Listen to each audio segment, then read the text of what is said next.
And imagine this for a moment. A sitting United States senator is told he could be demoted by the Pentagon, not for leaking secrets, not for disobeying orders, but for a video. In that video, he says something every service member is taught from day one.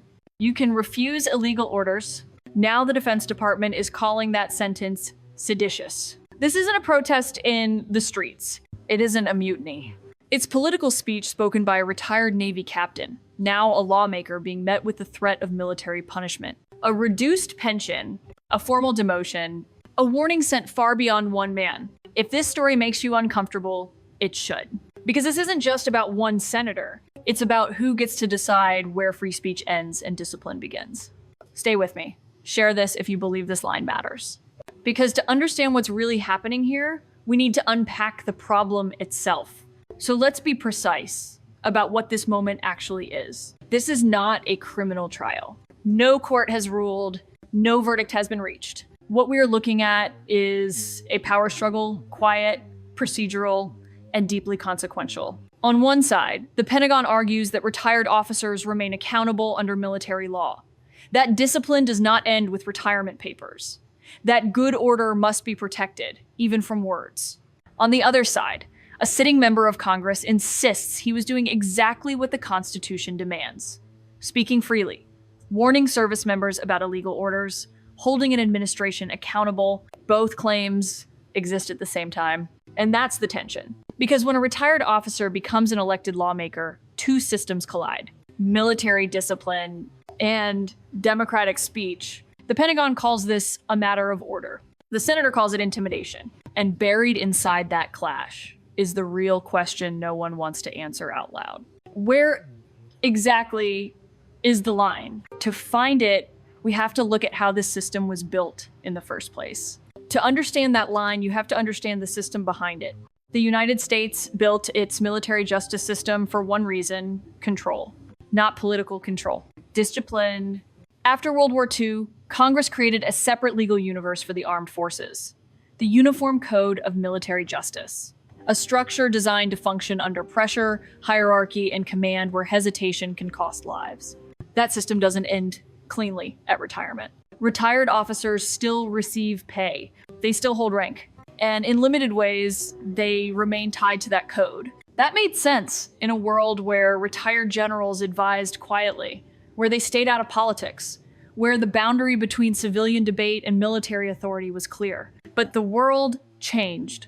Retired officers became commentators, candidates, lawmakers, voices in the public square. The law stayed the same. The context didn't. Now, that old framework is being tested by a modern reality it was never designed for. And when outdated rules meet new power, friction is inevitable. That friction is what explodes next. And that explosion came in the form of a video. 6 Democratic lawmakers, all with military or intelligence backgrounds. Calm, measured, direct. Speaking to service members at a moment when questions were swirling about recent US strikes on suspected drug trafficking boats. They didn't call for rebellion. They didn't urge disobedience. They said this: you can refuse illegal orders. To some, that sounded like a reminder of the oath. To others, it sounded like a challenge to authority. The reaction was swift. The word seditious appeared publicly from the highest levels of the Defense Department. Soon after, the Pentagon announced it was reviewing one of those lawmakers under military law. Not an investigation into policy, not a debate in Congress, but a review that could strip rank, cut retirement pay, rewrite a legacy. That's when this stopped being theoretical. Because if a warning about illegal orders can trigger punishment, then the meaning of loyalty itself is being redefined. If this matters to you, don't look away. Because the real danger isn't the video, it's what comes next. What's happening here isn't really about one video, it's about leverage. The Pentagon isn't charging a senator in court.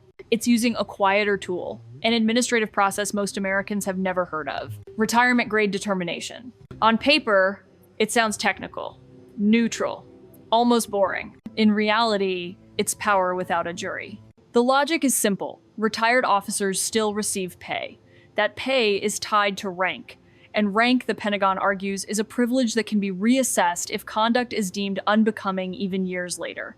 That's the mechanism. not jail, not indictment, pressure. Because when you threaten someone's rank, you threaten their livelihood, their reputation, their past service. And when that person is also a sitting lawmaker, the message travels further than one case file. It tells others your words are being watched. Your status doesn't fully protect you.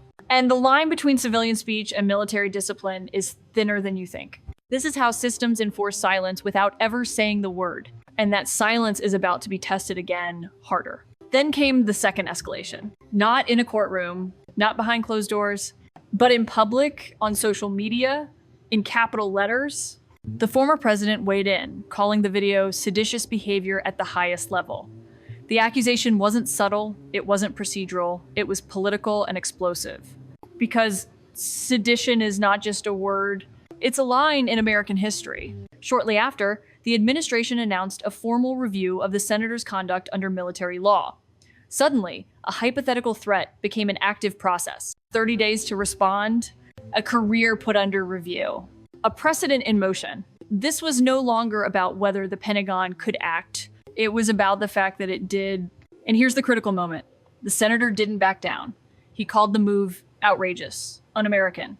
He said it was intimidation and that it wouldn't work. That response hardened the conflict. Because once both sides dig in, systems don't de-escalate. They test boundaries. They see how far they can go. And when that happens, the consequences don't stay confined to Washington. They land somewhere else. They land on you. This is where it stops being abstract. Because you're not a senator. You don't have a platform. You don't have lawyers on standby. You're just someone who believes the rules matter.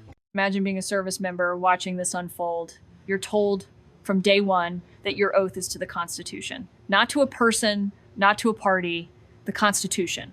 You're taught that illegal orders must be refused, that morality doesn't disappear in uniform. And now you see what happens when someone says that out loud. Punishment, threats, a career put on the line. What message does that send? It tells you that doing the right thing might cost you everything, that speaking up even correctly can make you a target, that the system may protect itself before it protects you. And if you're not in the military, don't look away. Because this isn't just about soldiers. It's about whether power can use technical rules to chill speech, about whether fear becomes a tool of governance. If this resonates with you, don't keep it to yourself. Share it, talk about it. Because silence is exactly what systems like this depend on. And the world is watching how America handles this next. What happens next doesn't stop at America's borders. Because the United States doesn't just command a military, it exports norms. All over the world, allied nations watch how Washington treats dissent inside its own system. They watch how civilian leaders speak to soldiers, how retired officers are handled, how criticism is tolerated or punished. When a US Defense Department labels political speech as seditious, that signal travels.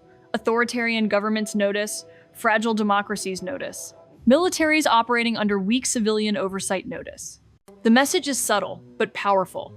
Even in America, lines can be blurred. And that matters. Because US strikes, alliances and security cooperation depend on moral credibility as much as force. The claim has always been that American power is restrained by law, that orders are lawful, that accountability exists. When that credibility cracks, it creates space. Space for rivals to say, you're no different. Space for partners to hesitate. Space for norms to erode. This isn't just a domestic dispute. It's a test of what kind of example the United States still sets, and the outcome of that test will shape what comes next. Because the future doesn't arrive in one version. It arrives in scenarios. There are 3 paths forward from here. None of them are abstract. All of them are plausible. The first is restraint. The Pentagon backs away. The review ends quietly. No demotion, no reduction in pay. The system signals that while discipline matters, political speech, especially from an elected official, has limits it cannot cross. The damage is contained. Trust, slowly, is repaired. The second is normalization. The review proceeds. Rank is reduced. Pay is cut. Not as punishment, officials say, but as procedure, a technical outcome. And in doing so, a new precedent is set. One where administrative power becomes a tool to manage dissent. Not loudly, but effectively. The line shifts, and most people don't notice until it's already moved. The third is escalation. Courts get involved. Congress responds. The conflict hardens into a constitutional fight over speech, authority, and the reach of military law. Institutions collide.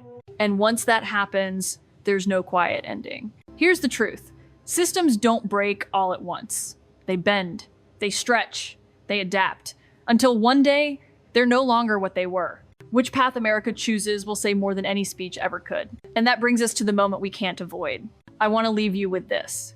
This story is not about whether you agree with one senator. It's about whether systems are allowed to punish speech without ever calling it punishment. Because once a government learns, it can discipline words through process, through reviews, grades, pensions.